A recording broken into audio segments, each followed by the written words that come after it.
Warning ni Coach LA. Magnolia's hot start. Iba ang pagtatapos dito. Promise. Mga kahoops, nangunguna na naman ang Magnolia Chicken Templados sa team standings. Pero ang bagong coach na si LA Tenorio, bagamat masaya, ay ayaw munang magdiwang. Bakit? Dahil alam niya ang masakit na kasaysayan ng team na ito, ang magsimula ng maganda, ngunit sumasablay sa dulo. Oo, mga kahoops, alam ni Coach LA ang taging intro voice na ibinigay ng mga fans sa Magnolia dahil sa kanilang magandang simula na nauuwi lang sa wala. At ngayon, bilang bagong coach, isa ang panghako niya. Ibang storya naman sa conference na to. Nasa 4-1 na ang win-loss record ng Hotshots, ngunit hindi ito sapat para kay Tiniente.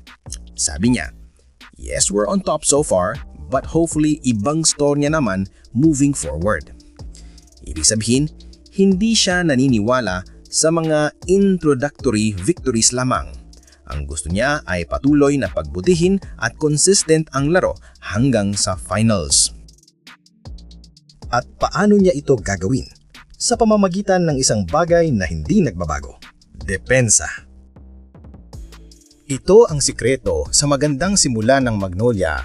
Sa unang 5 laro, ang koponan ay nag-aalaw lamang ng 89.2 points sa kalaban bawat laro. Isipin mo, isang team lang ang nagpuntos ng lagpas 100 sa kanila at nanalo pa rin ang Hotshots. At ito ang laging ipinapaalala ni Coach LA sa kanyang mga players. Araw-araw, sa practice, sa laro, paulit-ulit niyang sinasabi, we have to defend. Mismong sabi niya, naiirita na raw siya kanyang mga players. Pero yun ang kailangan para manatili silang disiplinado. Constant reminders. Teka, mabilis lang to. Promise, quick trivia muna. At ngayon, ang ating Trivia of the Day. Alam niyo ba na ang susunod na 2 kalaban ng Magnolia ay ang 2 powerhouse teams ng PBA? Oo, ang San Miguel Beermen at ang TNT Tropang Giga. Dito masusukat kung talagang iba na nga ang Magnolia sa ilalim ni Coach LA Tenorio. Ito ang tunay na pagsubok kung kaya nilang panatilihin ang kanilang magandang simula at depensa laban sa mga pinakamahuhusay na teams ng liga.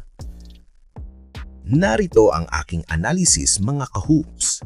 Ipinakikita ni Coach LA Tenorio ang isang napakahalagang katangian ng isang magaling na coach: humility at hunger.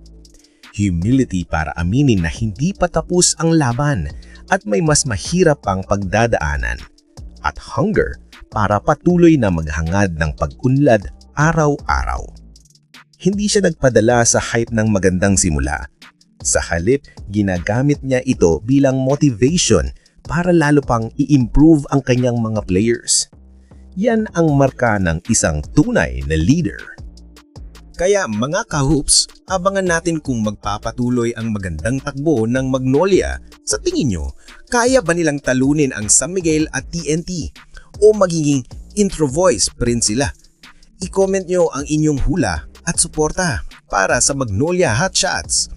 Huwag kalimutang i-like, mag-subscribe at i-ring ang bell para sa lahat ng PBA updates at analysis. Better late than never, mga kahoops!